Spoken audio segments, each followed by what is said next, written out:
There's leaders, managers, and doers. Now, there's a time and place for all of that. Sometimes we have to wear all those different hats. But going back to the positions on the field, as a leader in that perspective, forget job title. As a leader, I need to be quarterback. I need to be looking downfield. I need to be reactive. I also need to be proactive. I'm trying to run the play, but I might have to run an audible. But it doesn't mean I am also throwing the ball to myself to catch it. It doesn't mean that I'm running every play. It doesn't mean that I'm blocking and then, right? We have to be at 10,000 feet, sometimes higher. We have to be at 10,000 feet, but we have to be able to drop down to 1,000 feet. I might have to run the ball downfield because all my receivers are covered, right?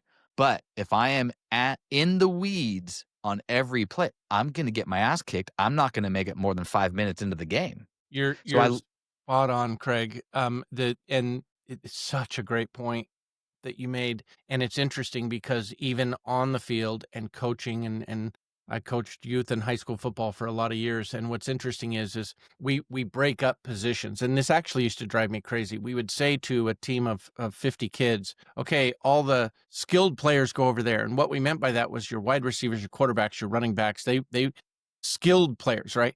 And then all of the linemen over here. And I always said, well, wait a minute. How much skill do you think that group over there has if you take your linemen out of this equation? In other words, to your point, a quarterback who is the leader, who is overseeing, who is helping make those decisions, without that front line, how effective are they really going to be? That is so great. Now, let's put that on from a branch manager, i.e. branch leader perspective, any team perspective. Yeah. You want to be a great salesperson, you need a team behind you. You want to be a great manager of a department, leader of a department, you need your team with you running different plays. Now, that's obvious. No one's arguing. That's obvious. However, how are you quarterbacking that? That's why I say leadership is a behavior, not a title. So even if you don't have the quote unquote leadership or manager title, you are constantly in a leadership position. You have to lead up. You have to lead sideways. You have to lead your clients. You have to lead yourself, right? Communication strategy. How are you opening up new business opportunities? What help do you need? What obstacles are in your way? We could keep going.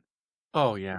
I really, really love this parallel, man. I really love this parallel between on the field, playing football or right? And certainly running your business. We've got to be business athletes.